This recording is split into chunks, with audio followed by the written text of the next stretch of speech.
Womp womp womp, yeah, asked me a while ago to create a build off of the drunk mechanics and the equipment you get in Baldur's Gate 3, and I wanted to revisit it in today's Roll for Redo. My absent father uses the ability to be super drunk and neglectable to just carve through enemies. I use this build to single-handedly run through the entire Thieves Guild.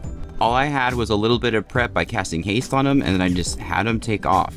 Every hit he did with the Punch Drunk Bastard was done at advantage and created an AoE thunder effect that hit everyone around him, making cleave abilities insane. His 2 bonus actions were spent doing 2 flurry of blows, so 4 unarmored attacks, each doing 10 points of additional damage and additional necrotic and fire and bleeding and acid. He also heals and get temporary HP at the top of each turn, making him incredibly hard to beat, especially since he's raging and halves every damage that isn't psychic. But in case there's a hit I do not want to miss, I'll just use shield, as he's also a sorcerer tip. Hey guys, I hope you enjoyed the video. There'll be chapters below if you wanted to skip around, and I wanted to say thank you again to Aster C for winning last week's $100 gift card giveaway. I'll see you at the end. The first level is really easy. It's just going to take a barbarian, giving us the ability to use rage. And we're just going to make sure our ability points are 17 for strength, a 16 for our constitution, and a 14 for our dexterity. Our next level is going to pick up monk really fast. This is super helpful because without having to worry about second attack, because we'll be getting in a level late, we now can do 3 attacks. It'll show you in the level up screen that it has the dexterity modifier, but if your strength is higher, it'll always switch it over to strength. Our next level is a barbarian level. This gives us reckless attack, which we will not be using at all. All of our attacks will be made at advantage without having to take any sacrifices. Our next level in barbarian opens up the subclass. Because we already can attack with our bonus action, we don't need to worry about taking a frenzy barbarian. We'll take wild heart barbarian and we'll take the bear totem. It's gonna have all damage that isn't psychic, making you the complete tank. Our next level in barbarian opens up a feat. We're going to take Tavern Brawler. I know, so controversial. It's the most talked about feat in Baldur's Gate 3, but you know, if you don't take it and stuff like this, you're just leaving damage on the table. It's gonna round out our 17 strength to 18, and it's gonna double that modifier to all our unarmed attacks. Our next level in barbarian opens up our extra attack, very helpful. Now we can attack a bunch of times. Now our next level is a little weird.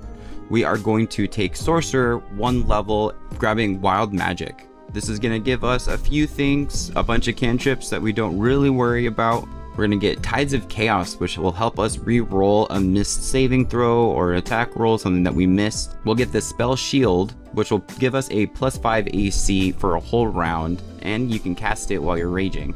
We'll also get this spell Enhanced Sleep, which is a ritual, so we won't waste our precious 2 spell slots on it. And then we'll move right back into Monk. Our second level in Monk opens up our bonus actions, Patient Defense, we'll get Step of the Wind, you know, all your classic dope monk shit. Our next level in Monk will open up our subclass. We're going to take Way of the Open Fist. This will augment our flurry of blows for a little bit, making us be able to bully people over or push people aside, like our friends and family. But that next level in Monk gives us a feat, letting us move our strength score up to 20. Our next level in Monk opens up a second attack, which we won't be able to use, but we'll open up Stunning Strike, which we can do with our big club or our fists. Rendering them stunned will skip their turn and, well, gives you advantage, but we already have it, so we don't have to worry about that too much. But that 6th level in Monk opens up a whole new game as we get Wholeness of Body. And this whole ass body gets to regain half its key points and gives us an extra bonus action for 3 turns. Now with this setup, we have the ability to have basically any damage. We can avoid all damage by using a spell during a rage. Our bonus action can now attack twice, with its modifier being doubled for each hit, and then do that again. Alone, this build is a total powerhouse, but with the right equipment, it's absolutely unstoppable. The first piece of equipment we're going to talk about is the Punch Drunk Bastard. When we are drunk, we then have advantage on all attack rolls. Now this is a cool trick that works on literally anything. You can get a rogue drunk and have him hold this and then sneak attack anybody with their ranged weapon, because it'll work on anything. Not to mention, it's also just a +1 two-handed weapon with tenacity, meaning you'll do your strength modifier damage if you miss. And every time you hit someone, a massive thunder wave comes off it, dealing 1d4 damage to everybody around you. This thing is a huge AoE. You can swoop this bad boy up at Act 2 in the tavern called the Waning Moon. It's in the storehouse in the back. Now, I love this weapon for all that it does, but it also comes with Cleave and Backbreaker, which are one of my favorite weapon actions. The next piece of the drunk equipment is the Amulet of the Drunkard. You can buy this in Rivington from the bartender at Cher's Caress.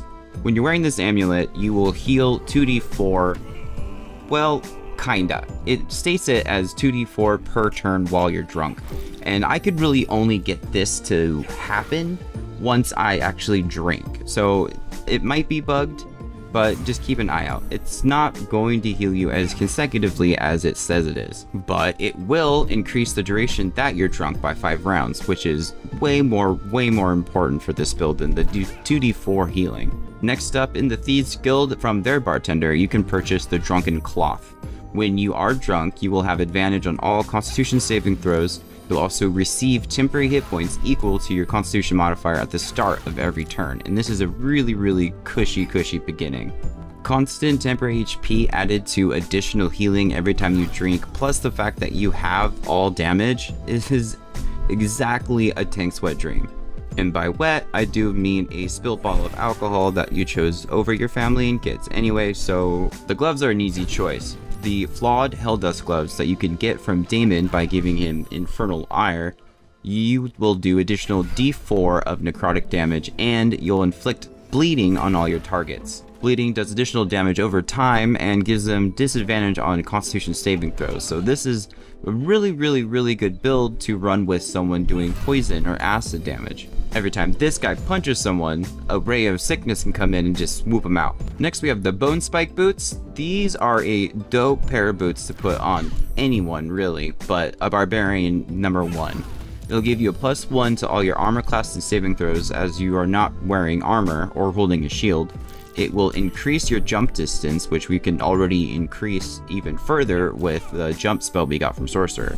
And it augments our jump into something called a Brutal Leap, where when we land, everyone around there has to make a saving throw or be dropped prone. Now, we don't really care about getting advantage on a hit because, you know, the sauce got us there, but everyone we are fighting with definitely will be happy that you drop them prone. That, and if they're concentrating on a spell, it automatically goes away. You can find these in Rivington, down the hill, by the river, by the pirate's treasure. You can find that in the pirate cave. Now, to do additional ping damage, we have the Horns of the Berserker. This puts a +2 to our attack rolls when the creatures have already taken damage, which is really helpful because our AoE makes sure that everyone around them has taken damage. And it also adds 2 points of necrotic damage to all our weapons and unarmed attacks. You can just purchase this at the Dancing Ask in Rivington. I also have 2 pairs of rings just to do additional ping elemental damage. The Caius Glow Ring is a ring you can find in Act 2 in Shar's Gauntlet in the locked wall where you find Balthazar. This will do 2 additional points of radiant to anyone who has light in the room. They say illuminated, but what they mean is not in darkness. And then there's the Caustic Band, which you can buy from the Dwarven Salesman in the Mushroom Camp. That Underdark Salesman will give you this ring, and this will do 2 points of acid damage in the same situation as the Caius Glow Ring, except for it doesn't care if they're in shadow or not. If you wanted to run this build solo, and solo meaning you don't have any companions with you, I would suggest wearing the Wellspring Ring. You can purchase this from Volo as soon as you see him in the Druid's Grove. If you are healed, this will put Bless on you for 2 rounds. This is a really great way of giving yourself healing and bless at the same time by activating the Amulet of the Drunkard by drinking again, therefore giving you bless, you know, creating a whole circle of buff. Hey guys, I hope you liked my video. I would like to thank all my sponsors, but especially these guys right here. Anyone above the Adventure or higher get added to our ending credits here, and they also get automatically added to a raffle that pulls every Sunday. I love to welcome Aster C. He upgraded himself after winning the $100 gift card. You definitely didn't have to do that, bud, but I really appreciate everything you've done. And yeah, thanks a bunch, guys. I'll see you around. Bye. I love you.